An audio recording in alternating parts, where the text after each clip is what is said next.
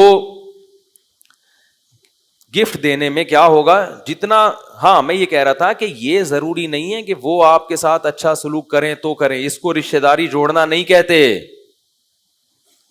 یہ تو دنیا میں ہر آدمی کرتا ہے کہ آپ کے ساتھ کوئی اچھے طریقے سے ملے گا تو آپ بھی اس کے ساتھ اچھے طریقے سے ملو گے. یہ کوئی رشتہ داری کا, یہ تو دوست کے ساتھ بھی ایسا ہوتا ہے. یہ تو ہر آدمی, محلے والوں میں کوئی بھی شخص آپ کے ساتھ اچھا کرے گا تو آپ اس کے ساتھ اچھا کرو گے. پھر رشتہ داری کا مطلب کیا ہوا؟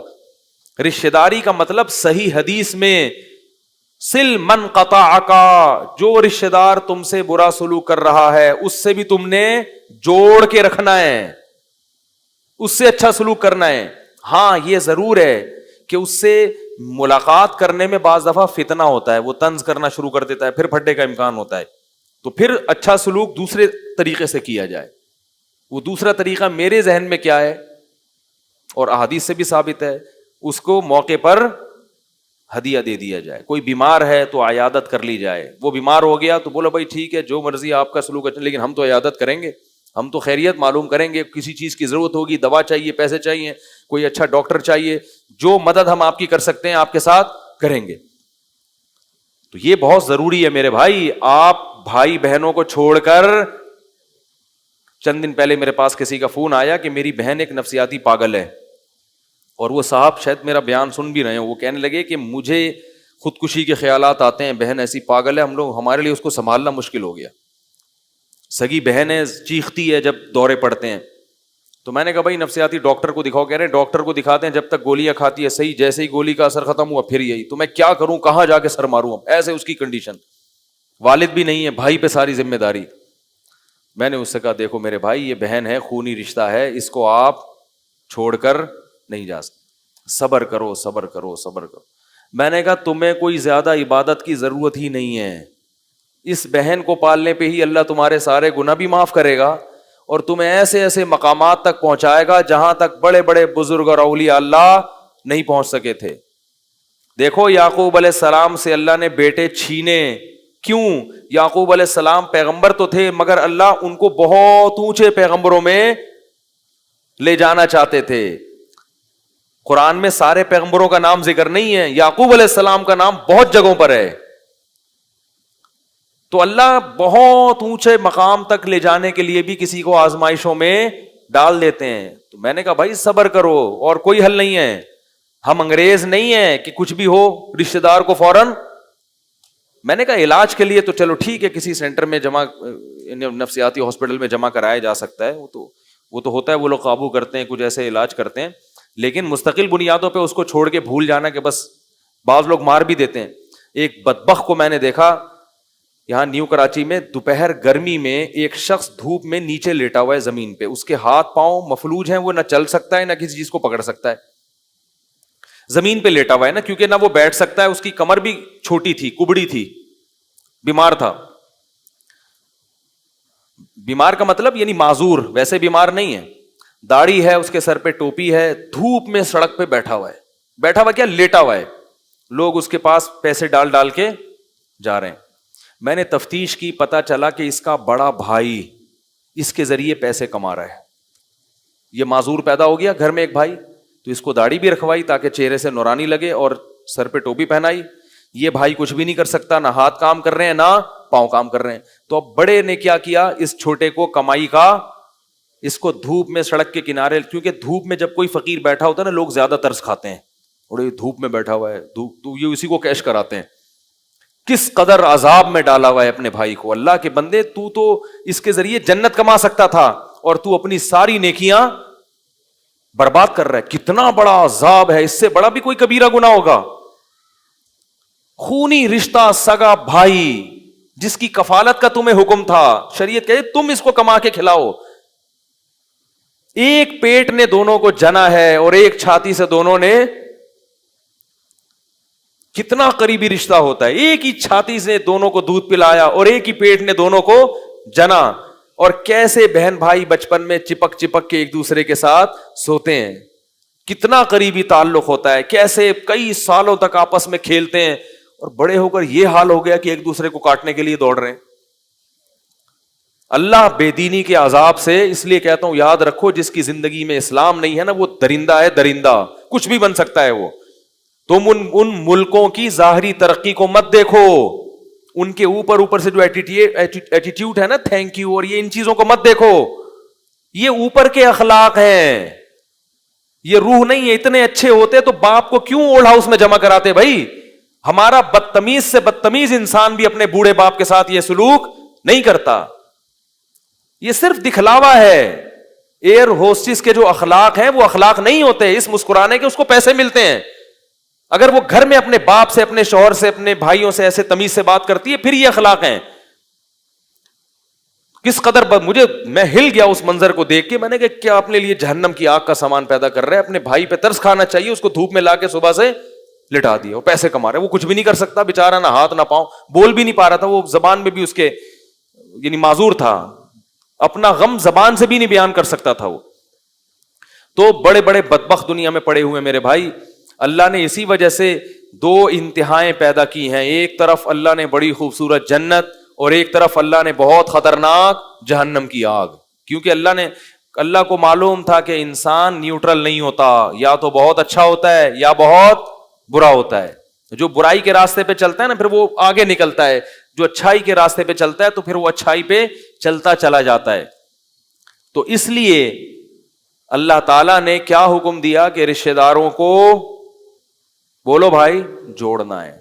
بھائی کبھی پٹایا جائے کرے نا, تو جا کے پوچھا کرو کس نے مارا. پی جاتے ہیں بھائی, حرکتیں ہی ایسی ہیں, تھوڑی تحقیق کیا کرو. قتل ہو جائے تو قاتل کو چھوڑو نہیں. اب کیا ہوتا ہے, مرڈر ہو گیا سگے بھائی کا, لوگ کہتے ہیں بس ٹھیک ہے یار چھوڑو جانے دو یار.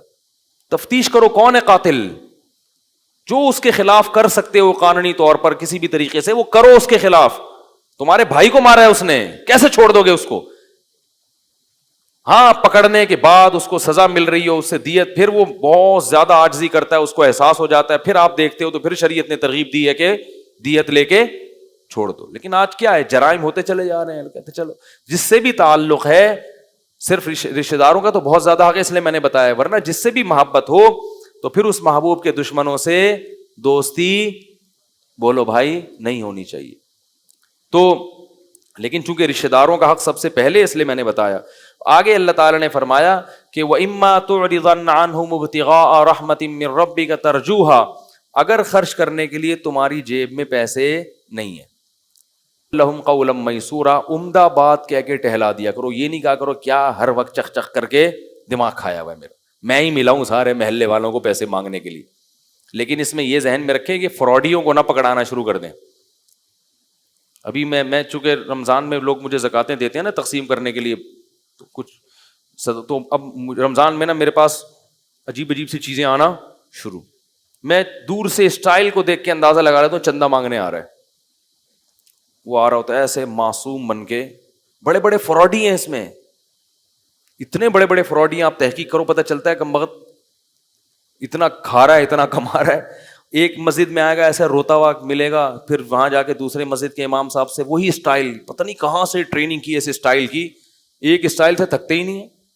اسٹائل ہوگا ایسے آ کے وہ اصل میں آپ سے ملنا تھا, وہ راشن چاہیے تھا, بول لے زور سے بھائی راشن چاہیے تھا, حالات خراب چل رہے ہیں یار. اب بھائی ابھی تو نے پکوڑے کھائے ہیں, افطاری کی ہے, ابھی تو تجھ میں جان ہے نا, ابھی تو بھوکا نہیں ہے, تو ابھی تو زور سے بول لے بھائی, زور سے بولو بھائی ابھی تو میرا پیٹ بھرا ہوا ہے, لیکن مفتی صاحب میرا ہمیشہ ایسے پیٹ نہیں بھرتا, بسا اوقات میرے گھر میں روٹی, ابھی تو میرا پیٹ بھرا ہوا ہے, تو ابھی پکوڑے کھائے ہیں, مسجد میں افطاری کی ہے, ہمیں پتا ہے اس نے, صحیح ہے نا, خوب تسلی سے کھا پی کے پھر ایک دم ایسا مرجھا جائے گا یوں کر کے نا, ایسے کہ اسٹائل ان کا ایسے ہوتا ہے کہ سامنے والا بھی لپٹ کے ان سے رونا شروع کر دے, یار بس میرے سامنے یہ, پھر وہ منہ قریب کرو تو جو ڈکار پکوڑے کی آتی ہے نا, اس سے پتہ چلتا ہے کہ یہ خوب تسلی کے ساتھ کھا کے بیٹھا ہوا ہے. تو ایسے لوگ جو آپ کو الو بنا کے پیسہ نکلوا رہے ہوں, ان کے ساتھ نرم لہجہ, جو بولو پتلی گلی سے نکلو. ہاں مستحقین ہیں تو ان کو قرآن کیا کہہ رہا ہے, قل لہم قولا میسورا, اچھی بات کیا کرو, ان کو جھڑکو نہیں. اللہ نے تمہیں دولت دی ہے تو تکبر مت کرو, ہر ایک کے پاس نہیں ہے, ہر ایک کے پاس یہ نعمتیں نہیں ہیں. کتنے لوگ کھانے کو روٹی نہیں ہے, کتنے لوگوں کے پاس علاج کے پیسے نہیں ہیں, قسم پرسی میں زندگی گزار رہے ہیں. اللہ نے تمہیں دولت دے دی تو لا تصعر خدک للناس, غربا اور مساکین سے اپنے رخسار کو مت موڑنا، خیال کرنا ان کا. جیسے قارون کو موسیٰ علیہ السلام نے کہا نا کہ اللہ نے تجھ پر احسان کیا تو اب ان مساکین پر احسان کر. اس نے کہا میں نے اپنی محنت سے کمایا یہ. تو یہ بہت بڑا کبر ہے، تکبر ہے. اور یہ بھی پھر حکم دیا، آخری آیت پھر اس کے بعد آئندہ کل بیان کریں گے انشاءاللہ، وقت بہت ہو گیا ہے.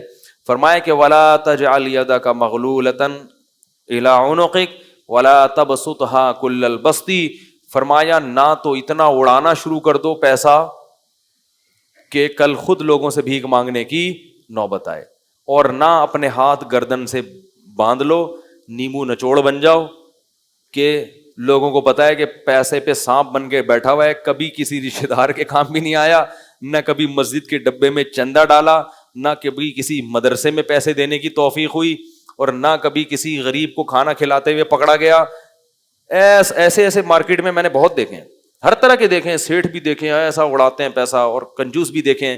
تو اللہ فرماتے ہیں اتنے کنجوس مت بنو.